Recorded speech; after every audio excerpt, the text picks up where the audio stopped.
sebagaimana dalam hadis masyhur, umul qaum la yashqa bihim jalisun. Mereka adalah satu kaum yang tidak ada seorang pun yang akan celaka di kalangan mereka. Dan ini adalah bekalan yang terbaik untuk kita bertemu Allah Azza wa Jalla. Majlis ilmu, mengajarkan ilmu, mempelajari ilmu adalah amal yang terbaik selepas salat untuk kita bertemu dengan Allah Azza wa Jalla, menjadikan dia sebagai bekal bertemu dengan Allah Azza wa Jalla.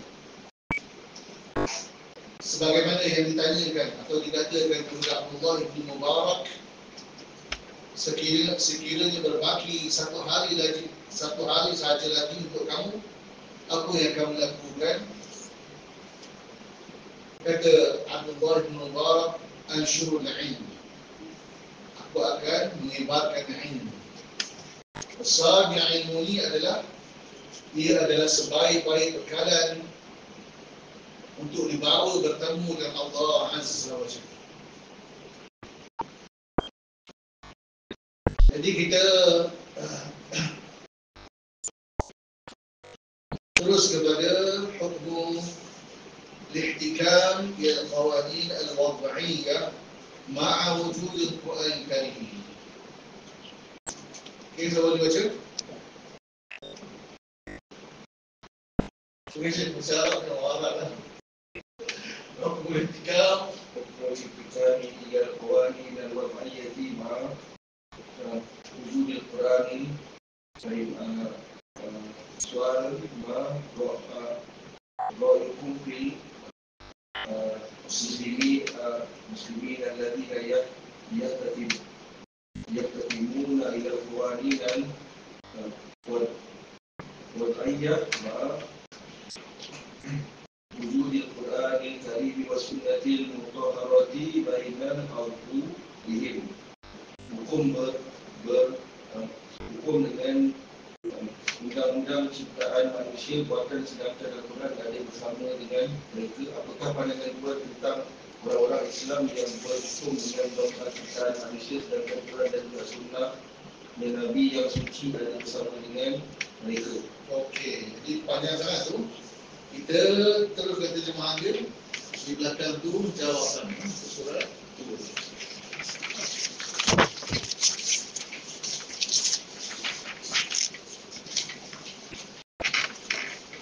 Jawapan.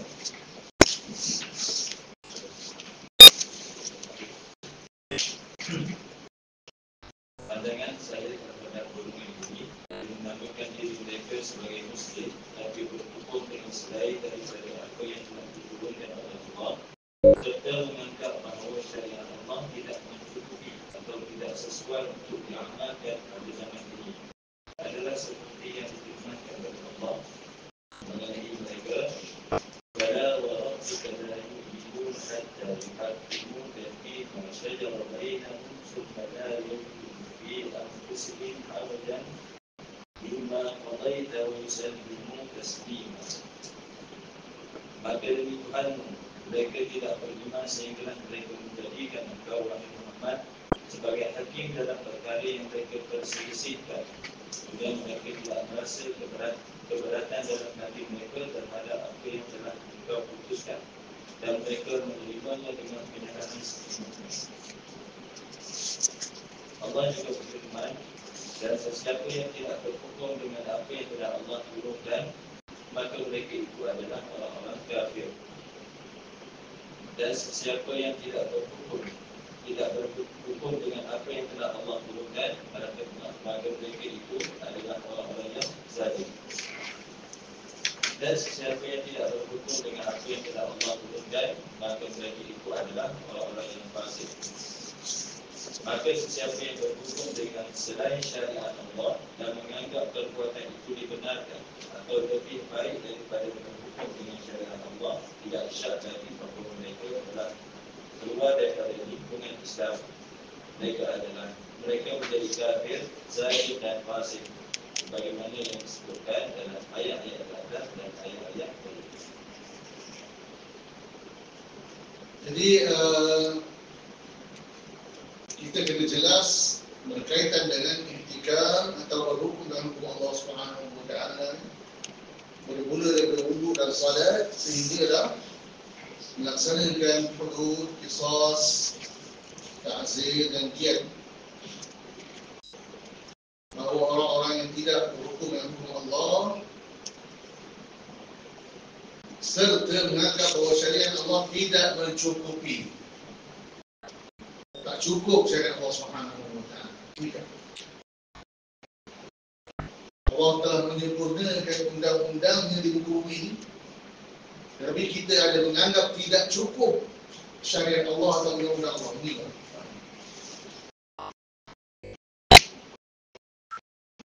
atau tidak sesuai untuk diamalkan pada zaman ini. Di sini berlaku syirik akbar dan kufur riddah.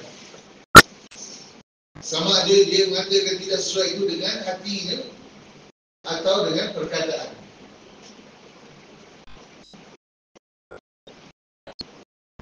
Itulah maksud Allah Subhanahu wa taala kata bin Baz, ini ada pernah ambil daripada fatwa bin Baz kan. Sebab ada orang-orang yang lepasan Saudi dia kata semua tak hukum syariat tak kaitan tak boleh sebab orang sembah kubur tak boleh sebab sembah berhala tak boleh sebab macam-macam. Inilah bahaya fahaman sekular atau fahaman liberalism atau irja atau murja dan tajakum. Walaupun orang-orang yang telah mempelajari syariah di negara Arab atau Arab Saudi atau Jordan sendiri,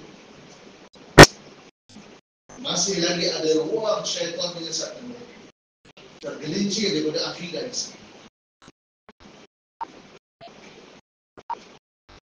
Sebab itulah kita hendaklah sentiasa berhati-hati dan memohon perlindungan daripada Allah Subhanahu wa taala. Rabbana la tuzigh qulubana ba'da idh hadaytana. Wahai Tuhan kami, jangan Engkau sesatkan hati kami setelah Engkau memberi hidayah kepada kami, memberikan tauhid kepada kami, menegakkan hujjah ke atas kami. Ini yang dimaksudkan oleh Allah Subhanahu wa taala dalam surah Al-Maidah sebagai kafir. Kalau dia masih mengiktiraf dan membesarkan syariat Allah Subhanahu wa taala, lalu dia menghukum sekali-sekala dengan hukum-hukum ciptaan manusia, maka ini yang disebutkan sebagai kufrun duna. Atau dia dirasuah, kata ulama, dia dirasuah. Tapi kalau ada dalam hati dia tafdhil lebih utama, undang-undang yang ada sekarang lebih utama daripada undang-undang Allah, bisa. Atau tak peduli pun, undang-undang Allah ni tak dipedulikan, tidak diperlukan, atau menganggapnya tidak wajib. Itu dikatakan, maka sesiapa yang berhukum dengan hukum selain syariat Allah dan menganggap perbuatan tersebut dibenarkan, yang harus, maka undang-undang kafir ini harus pada kita, undang-undang ciptaan manusia ini dianggap harus sama ada dengan hatinya atau dengan perkataan. Atau lebih baik daripada hukum Allah. Yang afdal, lebih utama daripada hukum Allah, syariat Allah. Habis. Ini semua.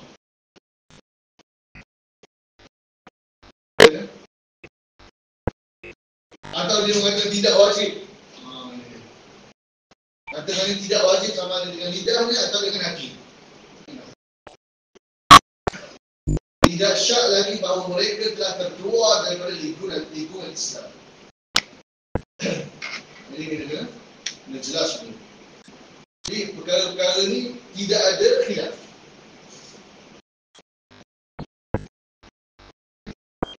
Setengah golongan katakan mundi saja sekali besar. Itu masih ada lagi khilaf. Golongan ada tapi yang ini tidak ada khilaf.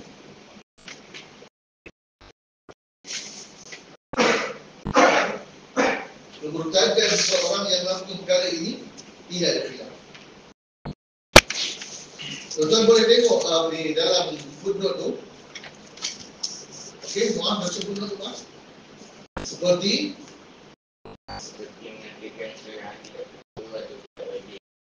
Kalau harus memakai undang-undang ciptaan manusia, atau harus meninggalkan syariat, atau mengatakan syariat dan undang-undang yang sama saja, atau mengatakan undang-undang yang lebih baik. ini kufur akbar tadi. Mengatakan syariat tidak perlu atau tidak wajib, habis terkeluar dari Islam. Kalau orang kampung mereka orang awam kan, tak payah, cukuplah apa yang ada ni, betul tak? Orang awam kan, tak payah mereka buat macam ni. Dari sistem ni habis. Tidak perlu atau tidak wajib ni mengeluarkan dari Islam. Atau dia mengatakan harus memakai undang-undang ciptaan manusia. Ya, tahu. Saya mengatakan harus memakai undang-undang pada hari ini, maka ini keluar. Jadi kita kena beritahu ni. Tahu murid-murid kita, sahabat kita, diri kita sendiri, keluarga kita, kawan-kawan kita. Kita kena berhati-hati dalam perkara ini. Yang penting. Kerana ditakuti kita jatuh ke dalam kufur akbar tanpa sedar. Wahum yahsabuna annahum yuhsinuna sun'a. Mereka menyangka bahawa mereka berbuat baik, berakidah dengan akidah yang baik, melakukan amal-amal saleh, ibadah-ibadah yang diterima oleh Allah Azza wa Jalla. Tetapi akhirnya mereka dilemparkan ke dalam api neraka jahanam. Ini baik. Ada peringatan yang banyak berkaitan dengan tertipunya manusia ini dalam Al-Quran.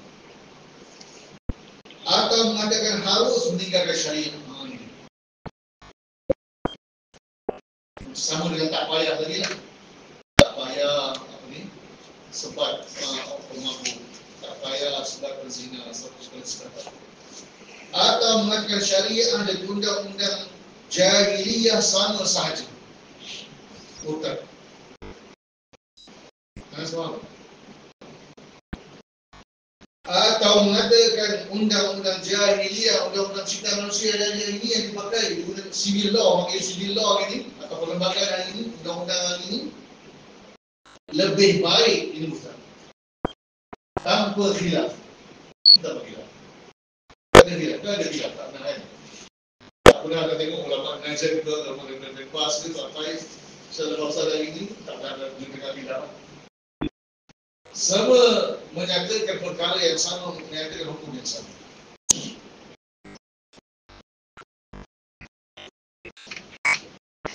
Jadi kita kena jelas dalam perkara ini dan kita kena mesti berhati-hati. Jangan kita mudah-mudah tak payah lah itu dan ini wahyu. Okay, Mas, sambung. Allah juga berfirman, Afa-hukmal jahiliyah. الجاهلية يبغي ومن أحسن من الله حكما لقوم يؤمنون. Adakah hukum jahiliyah yang menghendaki dan cakap yang lebih baik hukumnya daripada Allah bagi kaum yang meyakini? Soalan mudah yang Allahu al-muwaffiq. Allah juga yang memberi taufik. Rujukan menu fatwa maqalat Syekh Ibn Baz. Jadi kita ambil daripada fatwa Ibn Baz, betul ya? Dan dalam perkara ini setelah tertegak dengan hujjah, tidak lagi ada uzur. Berlaku hukum Allah Azza wa Jalla. Dan kita menjadi tergelincir seperti Murji'ah yang mengatakan sebab kubur belum ambil lagi, sebab berhala belum ambil lagi, mesti tegakkan hujjah terlebih dahulu. Nanti lagi dahsyat. Ada yang lebih dahsyat, tegak hujjah atau tidak tegak hujjah, selagi orang mengucap dia tidak akan tegak. Dia hilangkan. Bila syak. Tadi kafir setelah dia mengucap. Sebelum tidak mengucap, tempat buku tak boleh dikafirkan. Itu adalah dengan sesat. Dan bila syak sampai bila-bila baru memang buku ni tidak dikafirkan. Kerana dia masih Muslim, dia jahil dan masih mengucap. Ini bahaya. Dah sama pula tauhid dan syirik. Syirik ini bahaya. Sedangkan kita mempelajari tauhid atau Al-Quran diturunkan supaya untuk menjelaskan perbezaan antara tauhid dan syirik. Bukan untuk menyamakan di antara tauhid dan syirik. Jadi kita menjelaskan. Jadi kejelasan dalam perkara ini bermakna kita belum memahami tauhid. Atau belum memiliki tauhid. Ini baik. Jadi Allah di sini Allah Subhanahu wa taala berkata, "Afa hukmal jahiliyyah yabghun."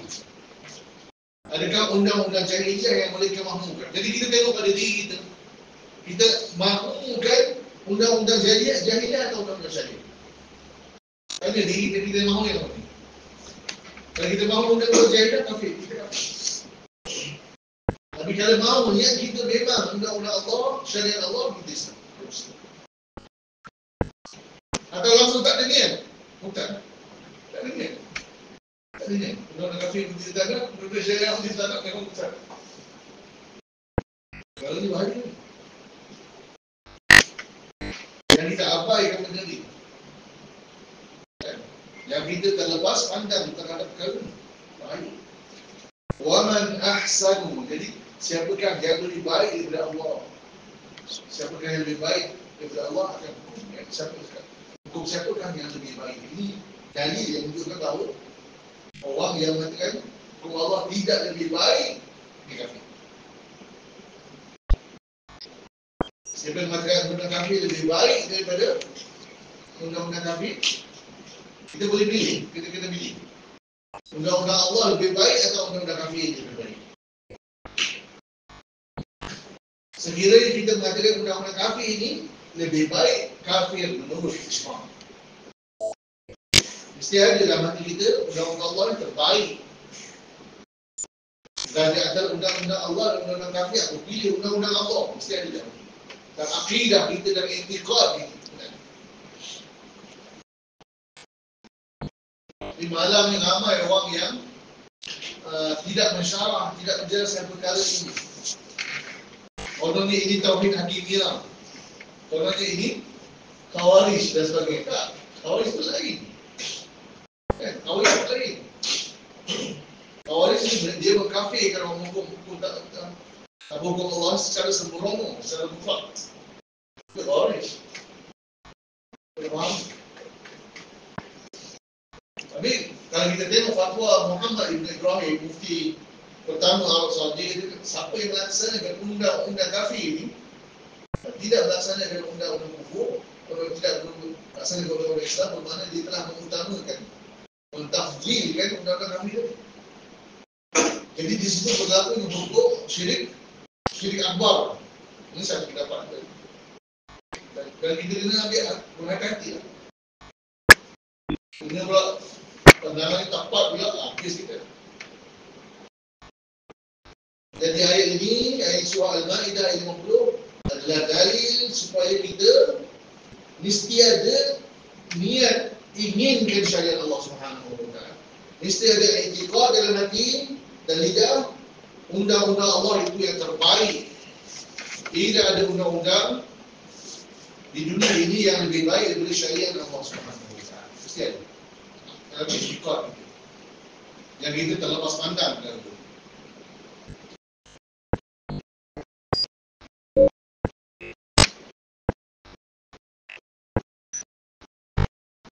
Sebagai hukum golongan yang agung dan kubur.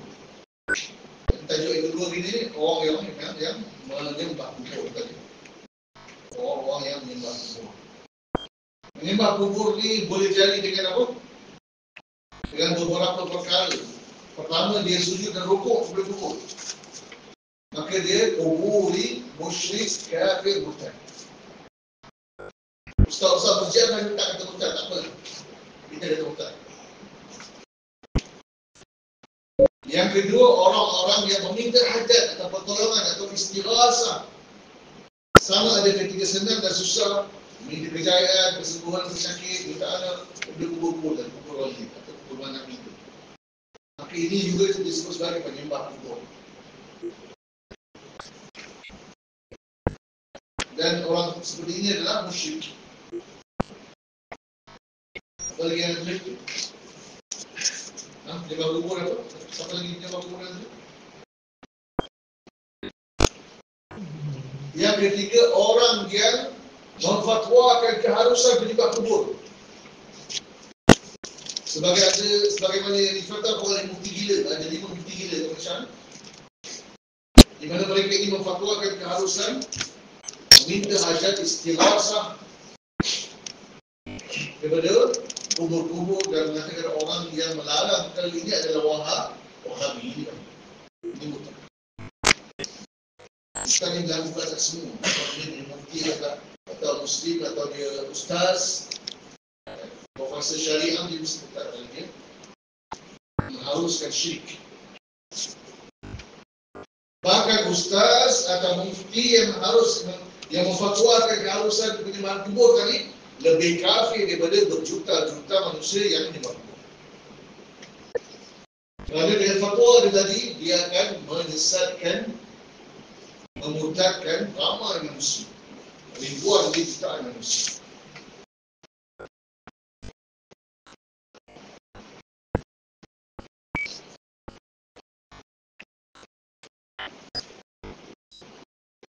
Dan berlaku ke atas mereka ini riddah, kufur akbar secara ta'yin, kufrun muayyan, murtad. Ada pun ustaz-ustaz macam mana kufur ni berlaku secara teori ke?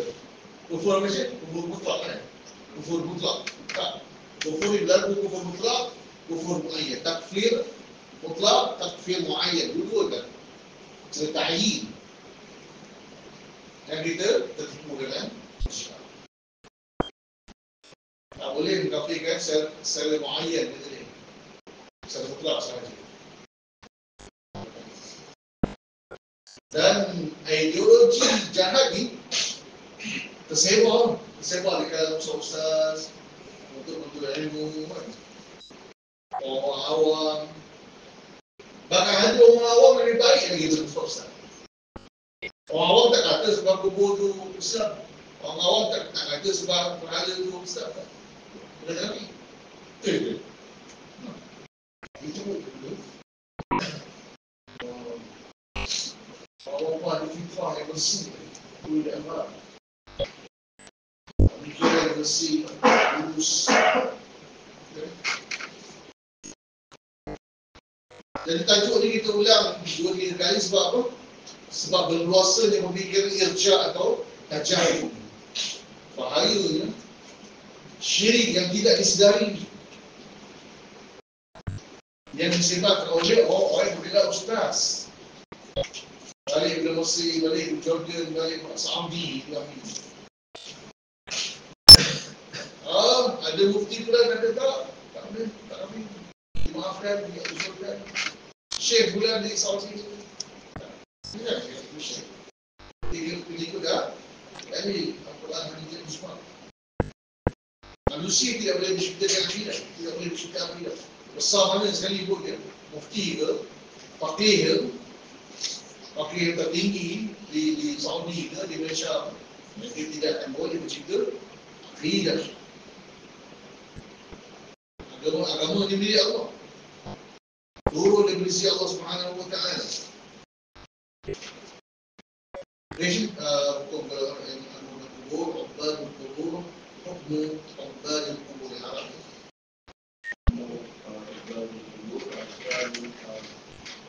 يقال إن المشركين الأولين كانوا يعترفون بأنهم لا يقولونها لقول الله يقربوهم إلى الله وكانوا يعبدون أصناما وكيف تقولون على من يسمونهم بالقبور ya'buduna asnama walaqalu innahum ya'budun walakinnahum yatabarraku. Hukum penyembah kubur orang yang beribadat atau mencari keberkatan dengan kuburan wali atau orang-orang yang soleh. Soalan ada yang berkata semua kaum musyrikin dulu mengakui bahawa mereka tidak menyembah berhala mereka melainkan menggunakan diri kepada Allah. Mereka menyembah berhala batu-batu, maka bagaimana Tuhan boleh membuat hukum mereka yang Tuhan gelar sebagai al-Mu'minun, menyembah kubur sebagai musyrik, sedangkan mereka tidak menyembah batu dan mereka juga tidak berkata bahawa mereka menyembah kubur itu, sebaliknya mereka hanya bertabaruk secara keberkatan. Jadi kalau kubur dia mengatakan mereka tidak menyembah kubur yang mengatakan menyembah kubur atau hati. Sebenarnya mereka menyembah kubur. Dalilnya mereka meminta hajat, berbagai hajat dunia di akhirat ke kubur-kubur tadi. Yang dianggap sebagai kubur-kubur wali atau kubur nabi-nabi atau orang-orang saleh. Kubur nama. Kubur apa? Kubur dalam bahasa Melayu? Kubur apa? Kubur keramat. Kubur keramat. Kubur keramat. Okey, kita tengok jawapannya. Nanti jawapan ini. Jauh page 5 tadi dapat ni. Jawapan dia ada dekat page 5. Jawapan ibadah bukan. Okey. Ibadah bukan ditentukan berdasarkan pandangan dan pendapat manusia, tetapi ia ditentukan oleh Allah Azza wa Jalla. Kaum musyrikin terdahulu menyembah berbagai jenis makhluk. Ada yang menyembah berhala, ada yang menyembah nabi-nabi, dan ada yang menyembah orang-orang soleh. Ada yang menyembah pokok-pokok dan batu-batuan, dan ada juga yang menyembah selain daripada itu. Mereka tidak berada dalam satu jenis penyembahan yang sama. Namun Allah mengkafirkan mereka semua sehingga mereka masuk ke dalam agama Allah dan hanya menyembah Allah semata-mata. Jadi alasan mereka tidak menyembah berhala tidak boleh juga. Sebab Allah tidak pernah menamakan berhala sahaja syirik, iman berhala sahaja syirik. Semua yang menyembah selain Allah, Allah menamakan mereka musyrikin, kufar, fasikin dan sebagainya. Jadi hujah mereka bahawa mereka tidak menyembah berhala adalah hujah yang sangat lemah. Allah Ta'ala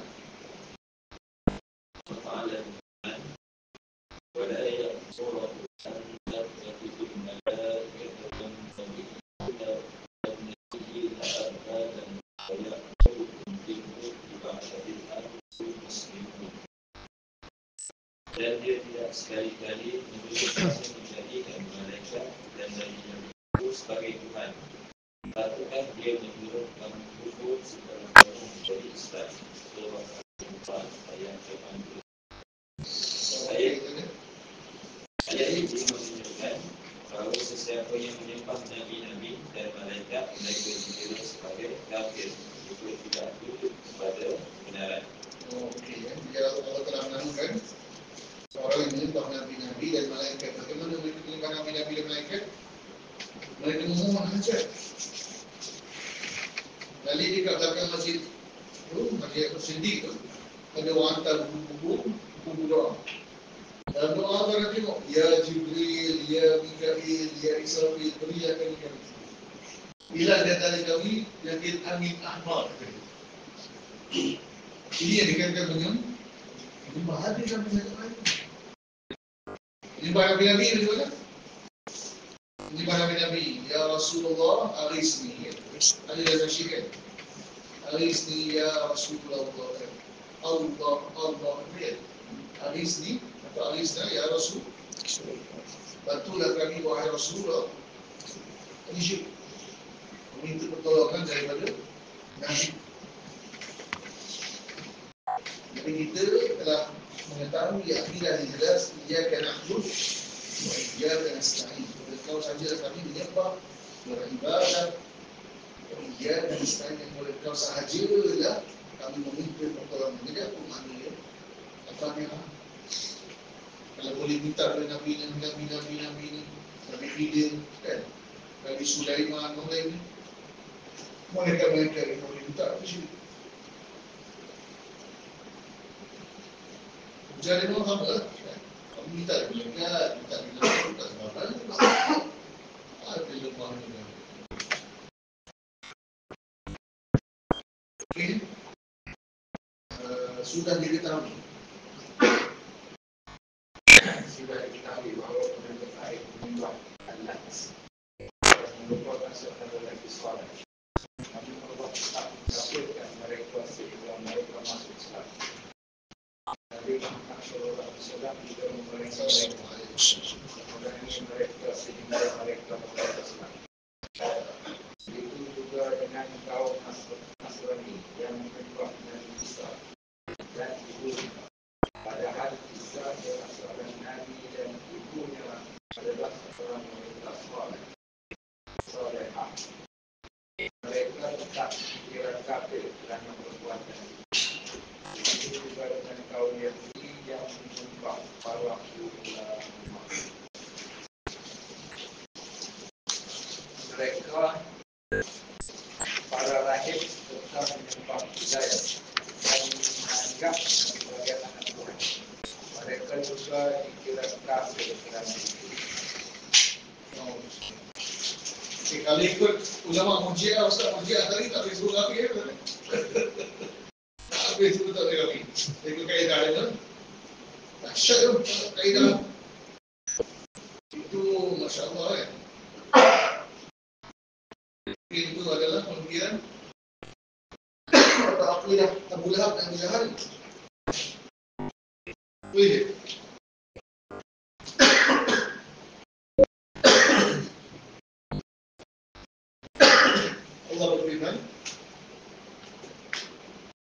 Allah berfirman dalam Al-Quran, Qul id'u alladzina za'amtum min dunihi fala yamlikuna kashfa durri ankum wala tahwila أو أولئك الذين يدعون يبتغون إلى ربهم الوسيلة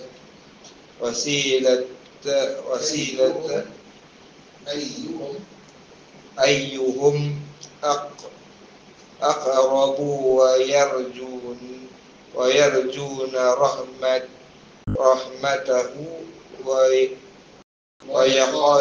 ويخافون عذابه. Al-Isra.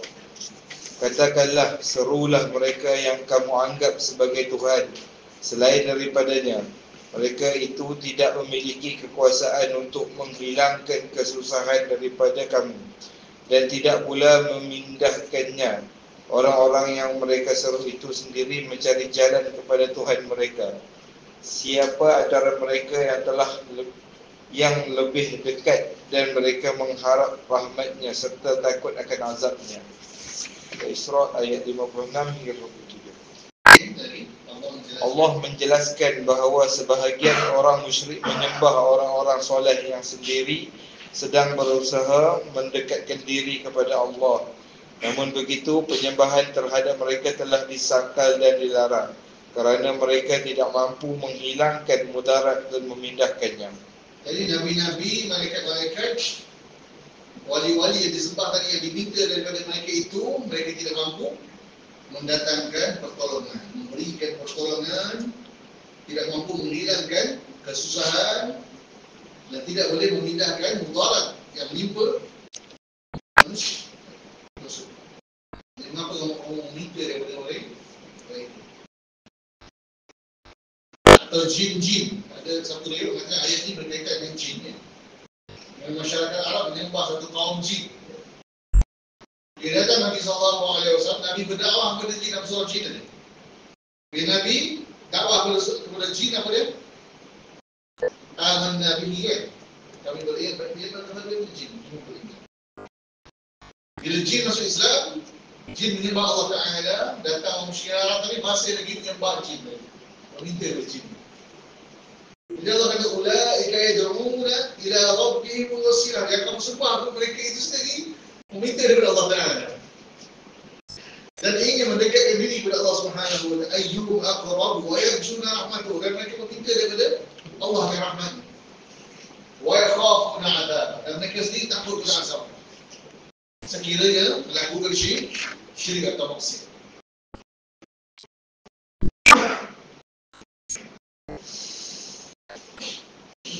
Okey. Ulama tafsir menyatakan bahawa ayat ini turun berkenaan Nabi Isa, ibunya Maryam, Uzair dan juga sesiapa sahaja dalam kalangan orang-orang soleh atau para nabi. Ibnu Mas'ud radhiyallahu anhu menyatakan bahawa ayat itu merujuk kepada manusia yang menyembah jin. Apabila jin itu memeluk Islam, manusia tersebut tetap meneruskan penyembahan terhadap mereka.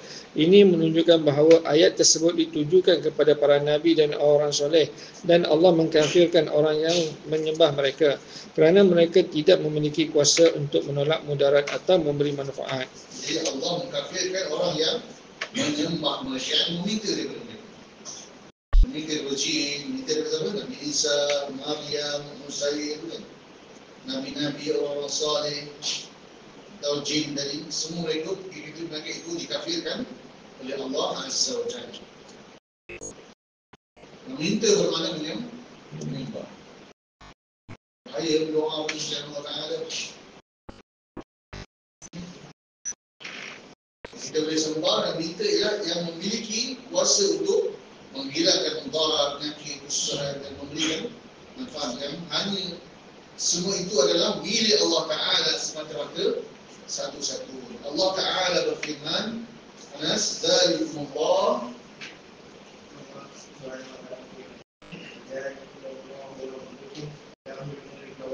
lahul mulku tad'una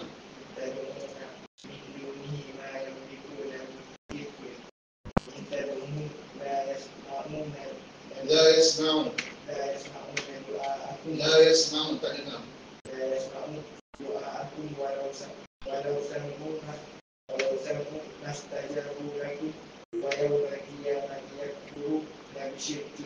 Okey, itulah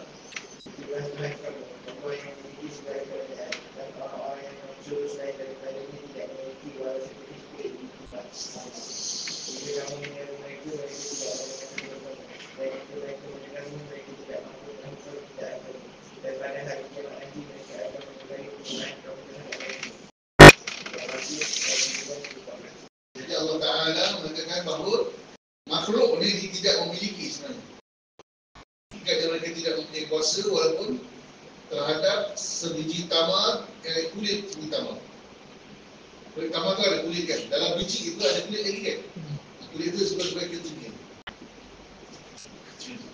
Tipis kan, kulit biji kan. Sekiranya kamu berdoa meminta daripada mereka istajabahum la yasma'un du'a'ahum. Mereka tidak mampu mendengar permintaannya.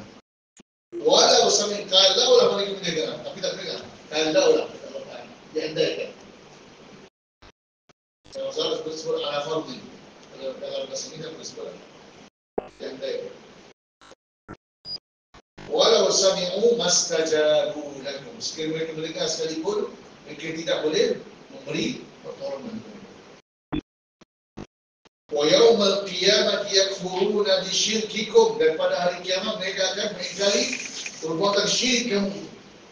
Yang meminta perbuatan meminta kepada mereka itu mereka menamakannya sebagai syirik. Allah Ta'ala menamakan perbuatan meminta daripada makhluk tadi sebagai syirik. Dia tak sembah dengan sujud dan rukuk, tapi dengan meminta. Syirik. Bukan syirik, tidak buat.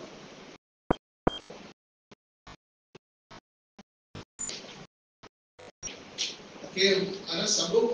Allah menamakan iaitu perbuatan macam selain daripadanya sebagai syirik. Walaupun mereka iaitu orang musyrik hanya menyeru kepada hanya mereka telah dianggap macam perkataan. Bukan kerana mereka dipercayai mampu mencipta memberi rezeki atau menawar mudarat. Walaupun mereka menganggap wali tadi atau jin tadi ataupun malaikat tadi atau nabi tadi yang digambarkan dalam bentuk berhala, kayu, pokok kan, pelik, usut, pokok, apa lagi? Batu kan, patung tu bukan semua patung tu, patung orang soleh, patung nabi-nabi, bukan semua patung. 360 patung di Makam, bukan semua patung. Itu patung nabi-nabi dan anak-anak nabi, anak-anak perempuan nabi dan malaikat-malaikat.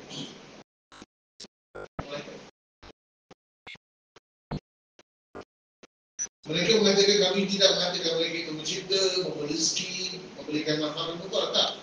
Kami menjadikan mereka sebagai perantaraan saja. Kita tolong dia punya patung tu bawa kan kita punya pula. Bawakan doa dan tadi permintaan tadi kepada Allah Ta'ala. Syiar Allah. Bagaimana orang yang terus meminta hajat daripada patung, tak ingat lama kepada Allah Ta'ala. Lagi berganda-ganda kufur ni. Asyadu kufra, asyadu syirka, dahsyat orang yang syirka.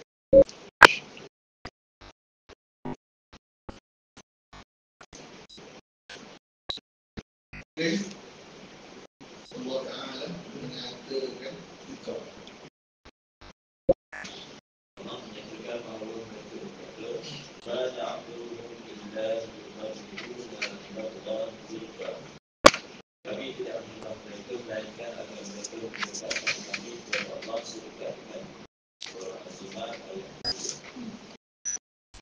Ulai syufa'ana inna 'inda Allah. Mereka itu adalah perantara kami di sisi Allah. Surah Yunus ayat 11. Namun demikian Allah tetap mengkafirkan mereka meski dunia mereka menilai untuk menjadikan makhluk-makhluk tersebut sebagai perantara. Allah itu Walaupun makhluk-makhluk tadi tidak dianggap Tuhan. Berada, nabi, tak dianggap Tuhan. Sekadar dijadikan sebagai perantara, dijadikan sebagai kabel untuk menyampaikan hajat kepada Allah Ta'ala. Orang boleh bawa kepada Allah Ta'ala. Orang kafir zaman Nabi SAW percaya Allah mati. Orang Melayu yang mengucap tak percaya Allah mati. Dahsyat. Dalam sifat Allah Ta'ala, orang Melayu lebih kafir daripada musyrikin Arab.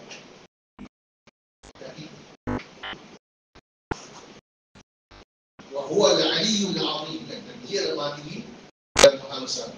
Saya tak tahu macam ni Allah Maha Tinggi. Dia Allah tempat dia. Arab.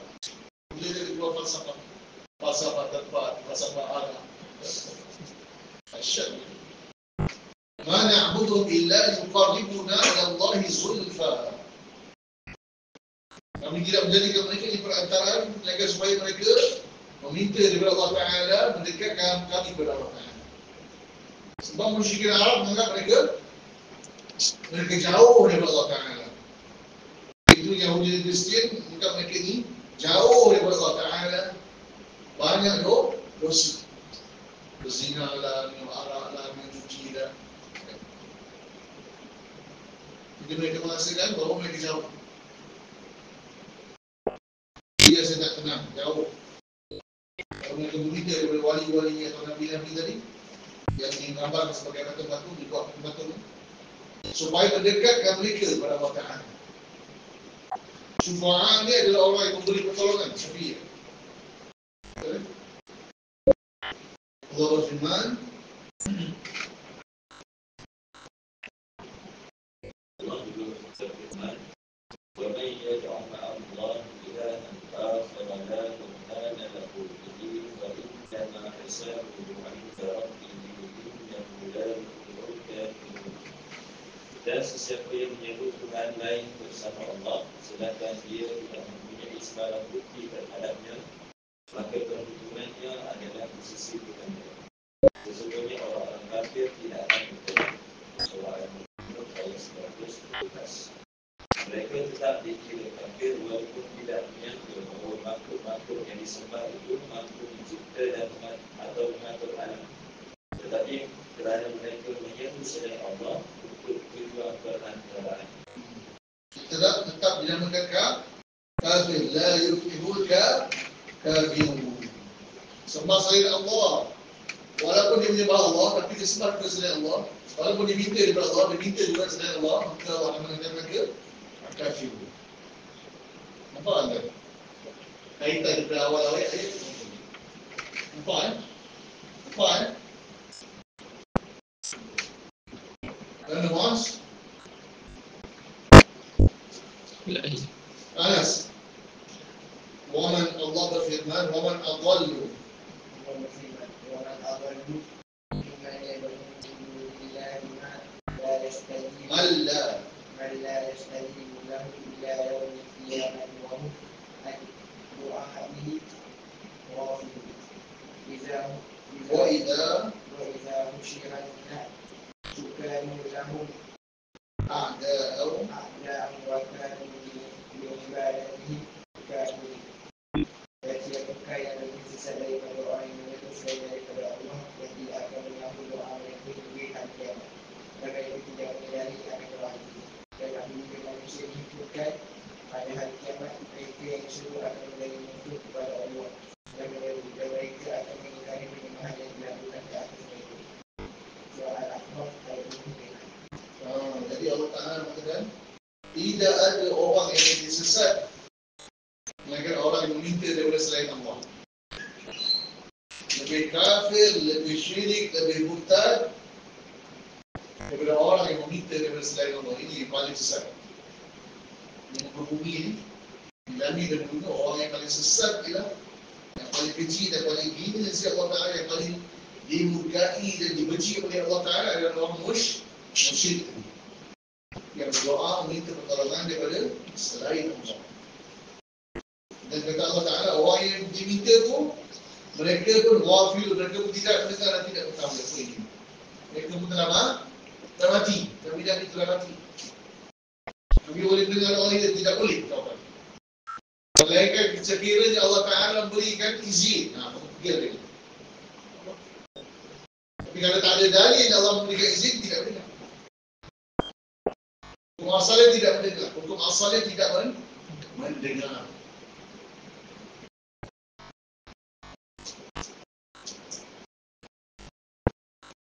Dan di akhirat mereka akan bermusuhan dengan orang-orang yang mereka minta.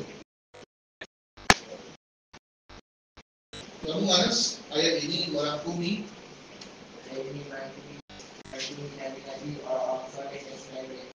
Maksudnya seluruh ulama Islam bersepakat bahawa Islam ini selain Allah serta Nabi orang saleh tidak berselain. Maka dia adalah kafir secara sekalipun makhluk yang seperti itu seorang Nabi atau seorang saleh. Ini adalah ijma', kesepakatan para ulama yang daripada Al-Quran dan Nabi Sallallahu Alaihi Wasallam yang jelas dalam perkara ini. Sebahagiannya tidak disebut di atas. Wallahu a'lam. Semoga Allah memberi taufik dan hidayah. Rujukan Majmu' Fatawa Maqalat Asy-Syaikh Ibn Baz. Okey. Jadi ayat ini merangkumi semua orang yang diminta daripada dia. Kalau dia diminta itu Nabi-Nabi, orang-orang salih atau selain mereka, semuanya kafir. Semuanya syirik, semuanya sesat. Allah menamakan mereka sesat, Allah menamakan mereka kafir, kufar, kafirun. Menyembah selain Allah kafir, meminta selain Allah kafir. Ini jelas, betul kan? Kecuali Murji'ah kafir. Kita hujah dulu. Ada tanya, saya dah Facebook tu, berapa tahun lagi kita nak tengok hujah? 70 tahun. Kita jawab. Apa kan? Ini bermakna benar kata Allah Ta'ala, yu'til hikmata man yasha. Allah memberikan ilmu hikmah. ilmu yang tepat pada orang yang dia dekat. Ada bangga ada PhD master belajar seluruh dunia pun tak guna kalau Allah tak beri yukil hikmatan. Ada orang ada PhD master bukan hari dulu. Biasa ada tiga. Allah tak beri. Semayang pun tak jadi. Betul tak? Orang boleh semayang, tak boleh semayang. Allah tak bagi hidayah.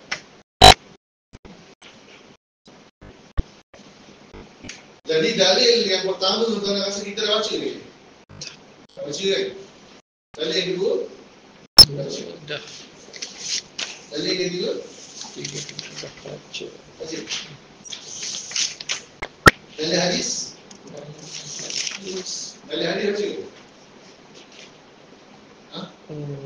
Langkah tu Islam. Langkah juga kan? Hadis pertama dah sudah baca.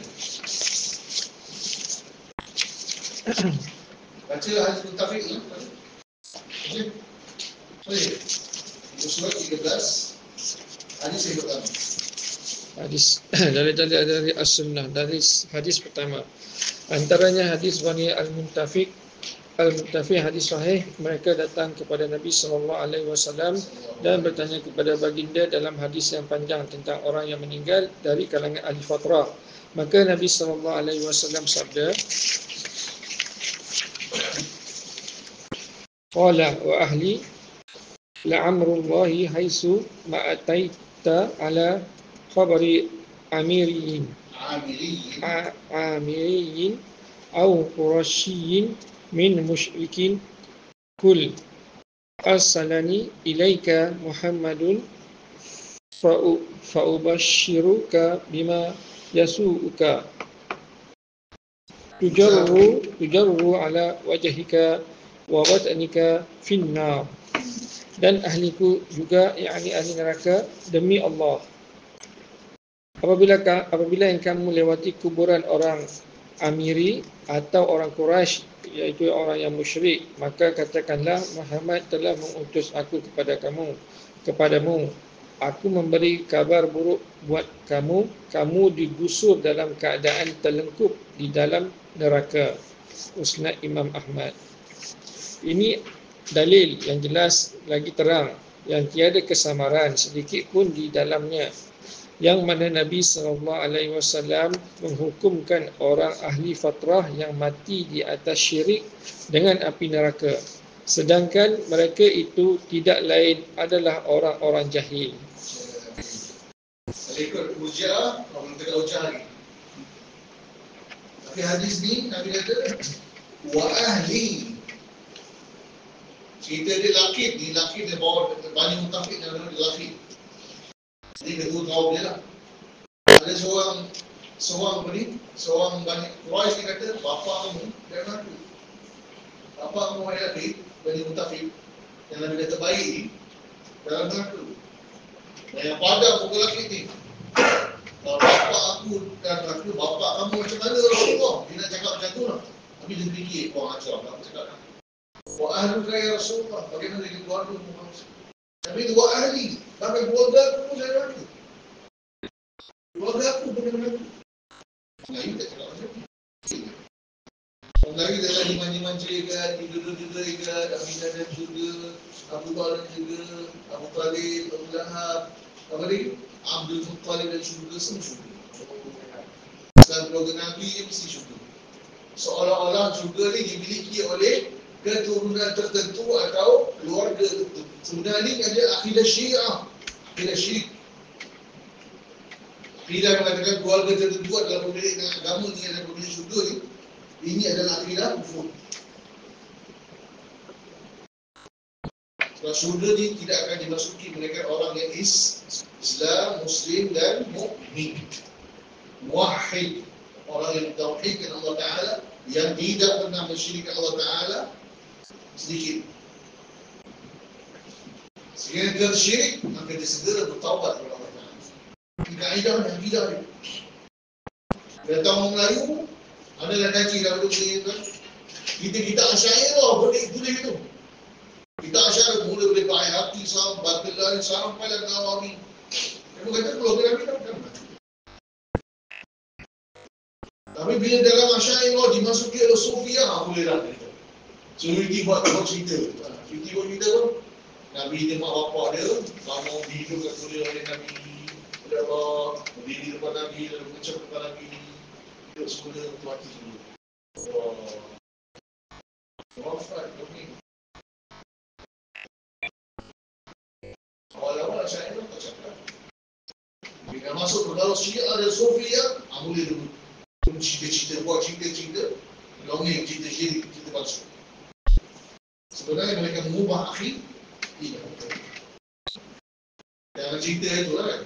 Balik daripada Al-Azhar, tulis kitab Abu Talib selamat daripada api negeri Jahannam. Ini alif. Bila kita buka Sahih Bukhari, terang-terang Abu Talib masuk dalam neraka, walaupun tak kenal. Kalau tidak kena syafaat aku, doa aku kata Nabi, saya Abu Talib akan tenggelam sampai kepala dia ke dalam api neraka. Berkat Nabi dan menjaga Nabi, Allah naikkan dia di atas permukaan api neraka Jahannam, lalu diletakkan di bawah kakinya terompah selipar dengan api neraka Jahannam sehingga menggelegak otaknya. Semua terbakar kan. Keluar api daripada mulut dia tadi. Ini sahih. Tapi Asy'ariyah pun tak akhiri. Dia buat. Hadis apa? Hadis ahad. Hari tak boleh pakai hari itu. Dan usaha dia tak boleh pakai ahad. Ini bahaya. Ini adalah fahaman Jahmiyah Mu'tazilah dibawa dalam kehidupan Asy'ariyah boleh kuliah di sunnah. Bahaya. Jadi sampai khutbah pun diwajibkan kan. Kalau ikalan Asy'ariyah dan Maturidiyah yang mengikuti Nabi dan sahabat itu nanti bahaya. Tapi kita cakap berkali-kali dalam akidah ni kita kena belajar. Kita ikut Ustaz tu, Mufti tu, Fatih tu, Zubair tak.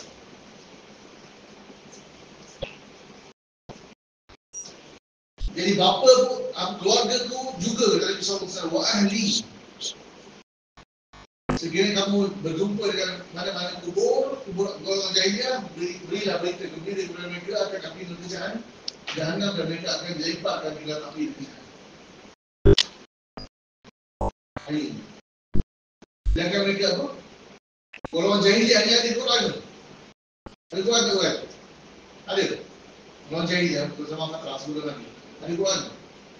Hadis ada. Ijma' ada. Kita salah apa dia? Tetap dikenal Allah menamakan kufar, musyrikin, ahli neraka.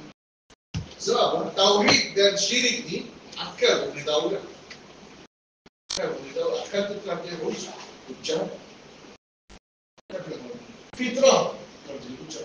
Allah Ta'ala telah mengambil sumpah dan janji manusia. Ketika mereka berada dalam alam roh, alastu bi rabbikum qalu bala syahidna. Mereka telah bersumpah untuk menyembah Allah Ta'ala, akan mentauhidkan Allah Ta'ala, tidak akan bersyirikkan Allah Ta'ala di dunia.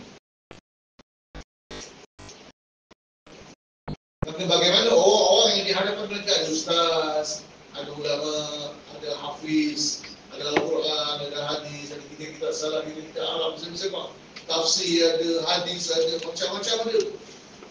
Kan? Ustaz salah lagi bersusun. Kan? Walaupun tak semua dia cakap betul, tapi banyak yang dia cakap betul. Kan? Kalau tak ada Ustaz Salafi, kita boleh tak fikir sendiri. Tauhid senang kan? Sebab Allah tauhid, sebab salah Allah syirik. Senang. Lainlah bab istiwa atas arasy, duduk atas arasy. Duduk atas arasy tak yakin. Kita tak mampu mengetahui Allah duduk atas arasy. Melainkan jawab wahyu. Di sini perlu kita penegakan hujjah. Sebab manusia tidak akan mengetahui tentang istiwa. Istiwa Allah Ta'ala yang ada arah awak, manusia tidak akan mengetahui. Melainkan dengan dalil. Bawakan dalil ayat Quran hadis. Kalau bersifat ulu Allah Ta'ala, maha tinggi Allah Ta'ala atas segala makhluk ini, tidak perlu hujjah, tidak perlu dalil. Fitrah yang bersih mengetahui.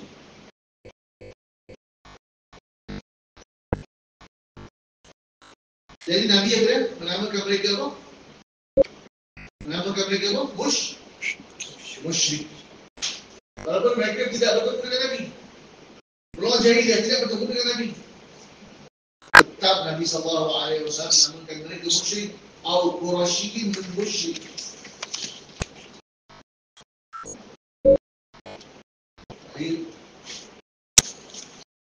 Sebab tauhid dan syirik ini boleh diketahui oleh akal manusia, fitrah manusia.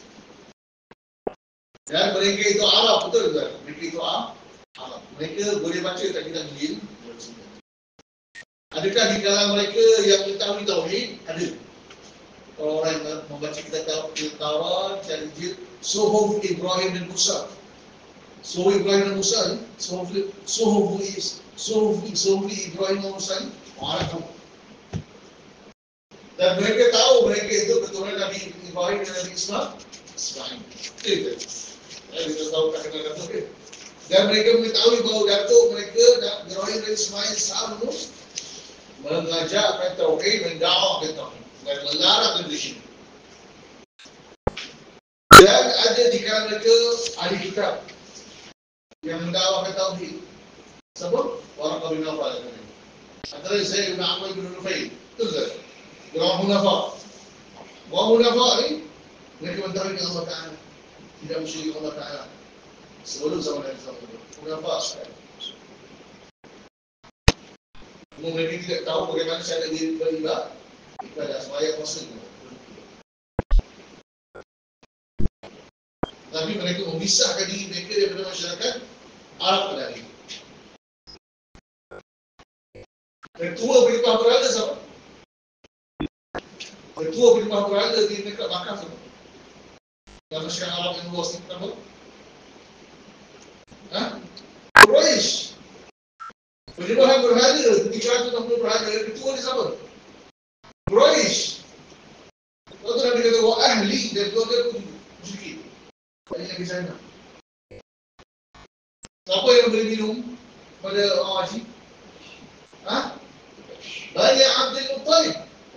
Banyak Abdul Muttalib. Ketua penyembah berhala. Bukan dia penyembah berhala. Ketua penyembah berhala. Nampak tak? Dia bukan penyembah berhala biasa. Bapak dia. Betul. Ketua dia. Jadi kita sekarang. Hari ini kita ditipu oleh Syiah, ditipu oleh Sufi. Abu Talib pun dikatakan di syurga. Abu Lahab sekarang ni ada usaha mengatakan Abu Lahab di syurga. Hari Jumaat dia katakan tak mustahil kata dia Abu Lahab di syurga. Abu Lahab di syurga. Bayangkan. Asyik. Kalau kita buanglah ayat tambah tiada Abidah dua tambah syurga. Abu Lahab dalam surat Al-Quran dia buang. Lepas tu gaya awal dulu kita dengar masa kecil apa dia? Orang Sufi ustaz-ustaz dan tu kata apa? Jangan baca ayat apa. Tidak mesti. Ini ajaran apa? Saya suka. Kalau baca sekali ni, biasa kita malam nak baca tak balik. Tak boleh, tak mesti. Kalau busuk, kata boleh pakcik dia. Ini rupiah akhirnya Syiah. Asyad. Kita sesat syirik dengan boleh masuk dalam masyarakat kita pemikiran ini.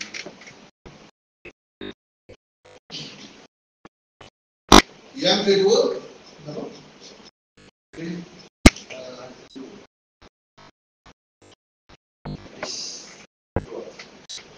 Barangnya hadis asal kita masuk perang dalam neraka kerana sebab Syekh Abdul Rahman bin Hasan dalam penjelasan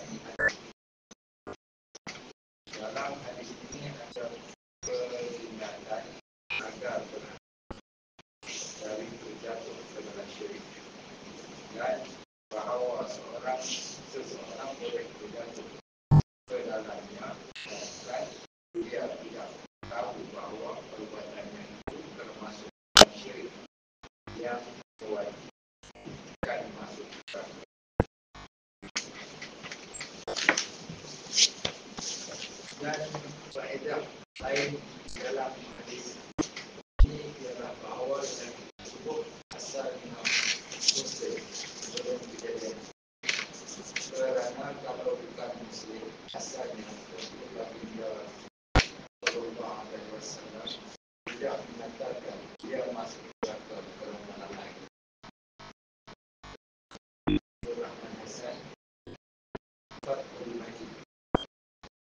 beliau dia tidak tahu artinya dia.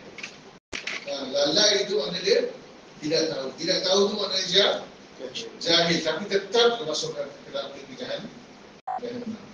Ada something, kalau something yang menyembah berhala. Cerita dia kan? Satu kelompok menyembah berhala.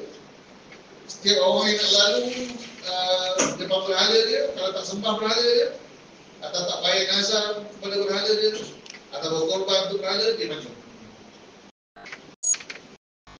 Ada orang lelaki, seorang lelaki kita yang lalu depan berhala tadi, dia kata kamu kena sembah berhala. Cara sembah berhala, potong kebau pada muka kambing ke kucing ni. Tak pun mana tu, anjing mana. Takkan ada, potong pada. Sembahkan kepada berhala. Dia takkan ada, dia korban depan berhala. Kalau dia mati, dia masukkan dalam penyelesaian. Sebab ada usul ibadah korban. Korban penyembelihan dalam Islam mesti untuk Allah Ta'ala semata-mata. Dalilnya fasalli li rabbika wanhar. Hendaklah kamu bersembahyang kepada Allah Ta'ala semata-mata dan menyembelih untuk Allah Ta'ala semata-mata, berkorban untuk Allah Ta'ala semata-mata. Selain Allah, syirik. Sunnah. Tak masuk syurga, kena korban. Korban untuk Allah dan menyebut nama Allah. Kalau ada korban, dia kena korban. Kerana Allah, bukan kerana nak berapa pujian, bukan kerana nak makan daging. Kerana untuk mendekatkan diri kepada Allah Ta'ala. Kerana untuk mengagungkan Allah Ta'ala. Dan dengan menyebut nama Allah, jangan sebut nama. Okay, hadis yang ketiga, sama saja. Hadis yang ketiga, antaranya ialah hadis permohonan keampunan Nabi SAW untuk ibunya. Syekh Ibn Baz berkata dalam fatwa, dan kerana Nabi SAW tatkala meminta izin untuk memohonkan keampunan bagi ibunya kepada Rabbnya sebab dia mati pada zaman jahiliyah. Baginda SAW tidak mendapat izin untuk memintakan keampunan baginya kerana dia mati di atas ajaran kaumnya yang penyembah berhala. Jadi orang tak boleh diminta keampunan ni orang apa? Islam tu orang kafir. Orang kafir lah, betul tak? Kalau orang Islam boleh kita minta keampunan, betul tak? Bahkan kita disyariatkan. Doa kan orang Islam yang mati tu, minta keampunan, kerahmatan. Betul tak? Allahumma filahu warhamhu wa'afihi wa'afan. Tapi depan orang kafir, orang kafir, musyrik atau musyrikah, tak boleh. Jadi ibu Nabi ni musyrik atau musyrikah?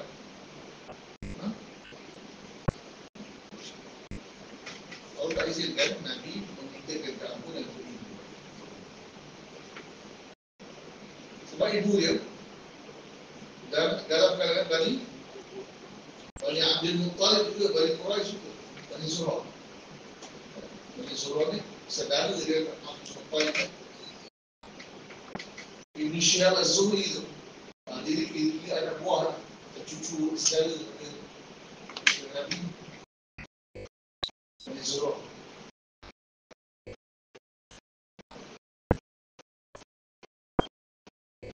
Jadi Abdullah dan Aminah bersama-sama dengan kaum dia beribadah kepada berhala.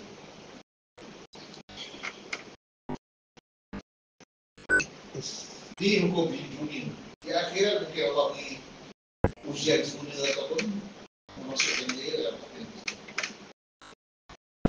Ini menunjukkan apa? Agama ni agama apa? Agama apa? Agama akidah. Bukan agama emosi. Betul tak? Nak masuk syurga mesti ada tauhid dan meninggalkan segala syirik. Tak ada boleh main kesian-kesian pula, emosi-emosi. Kalau emosi-emosi tu belum agama lagi. Belum Islam lagi. Islam bukan emosi. Kalau main emosi keluargaan kan, emosi, kekerabatan, itu belum lagi. Betul ada orang itu, kita tak faham akidah. Yang kita suka, kita sayang, kita masuk, kita akan dia suka. Tak boleh itu. Dia kena ada iman, kena ada akidah, kena ada Islam. Baru orang dia suka. Kalau mak bapak anak sendiri dia pun. Kalau mak bapak anak syirik, ada dia pun. Datuk anak, nenek anak. Kalau mereka syirik, mereka ada dia pun. Kena jelas tu.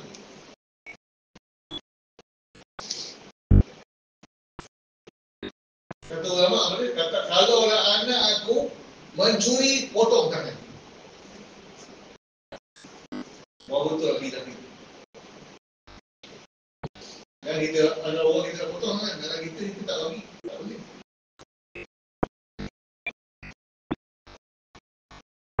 Betul tu akidah. Hadis yang keempat ni. Hadis keempat antaranya hadis yang masyhur tentang yang diriwayatkan oleh Muslim tatkala Nabi SAW ditanya tentang bapa seseorang yang mati pada masa fatrah. Dan baginda SAW menjelaskan bapa lelaki tersebut dan bapa baginda SAW sendiri dalam api neraka. Ibnu Bas berkata, dan kerana baginda SAW berkata kepada seseorang yang bertanya tentang ayahnya, baginda SAW berkata dia di dalam api neraka. Kemudian tatkala melihat perubahan pada wajahnya, baginda berkata, sesungguhnya ayahku dan ayah kamu di dalam neraka. Ini kerana dia mati dalam keadaan mensyirikkan Allah Subhanahu Wa Taala dan peribadatan terhadap yang selainnya.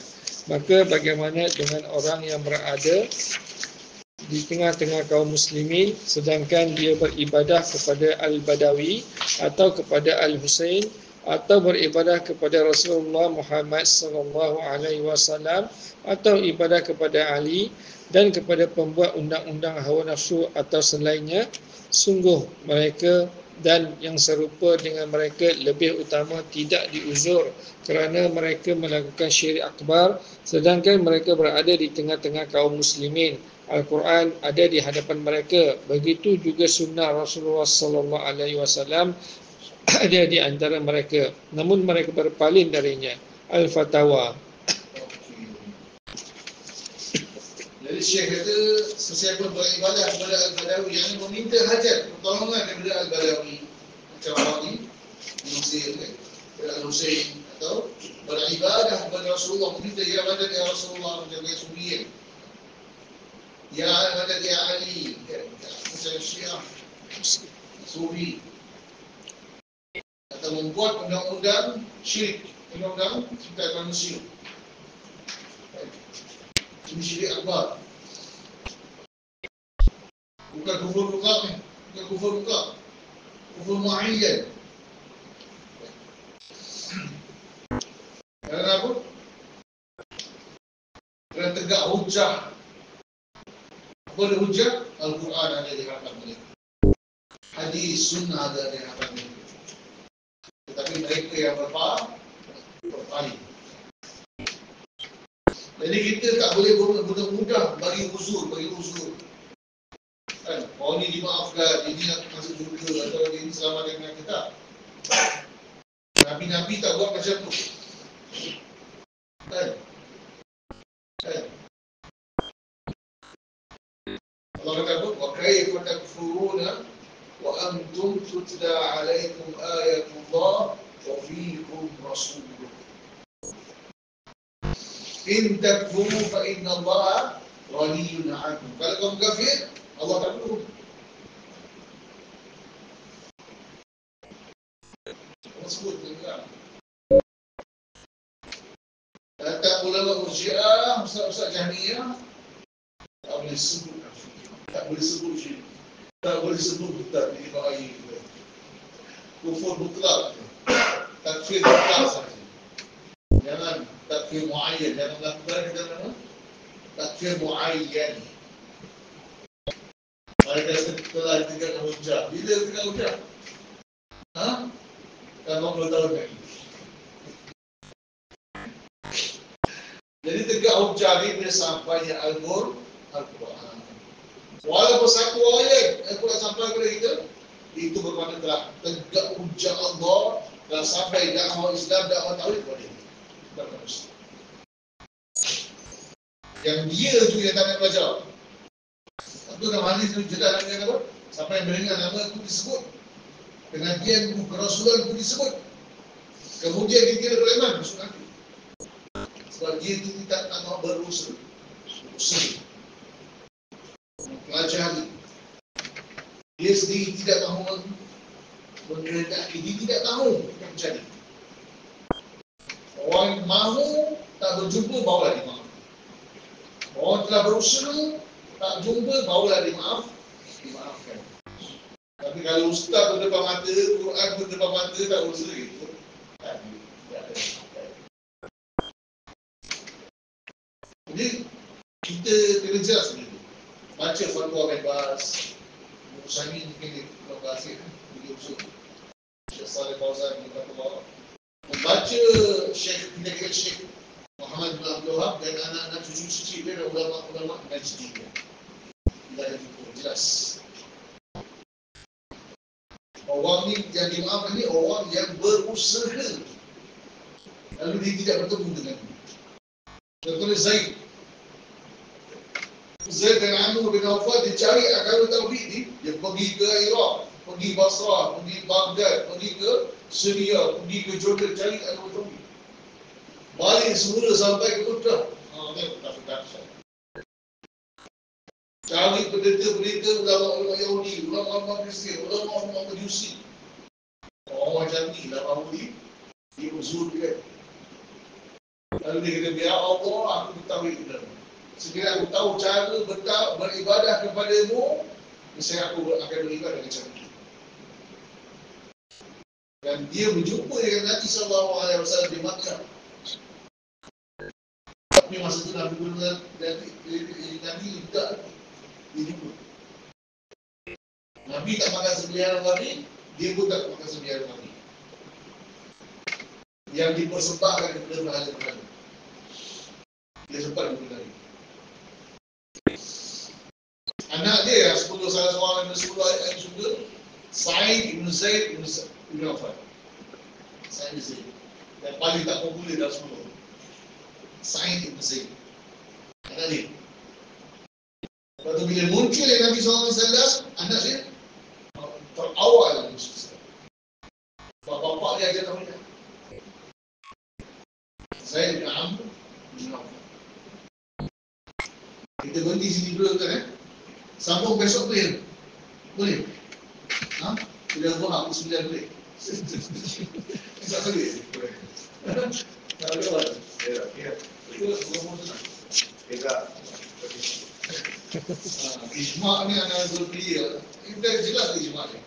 Ijma' ni clear tak nak cerita? Ada sentuh sikit-sikit. Tak clear. Besok dia bagi clear ijma'. Ijma' dan kias. Kias pun kita tak sentuh macam ada kias. Ada baca sikit lah. Allah Ta'ala alam. Aku berkata hadha astagfirullah al-azim.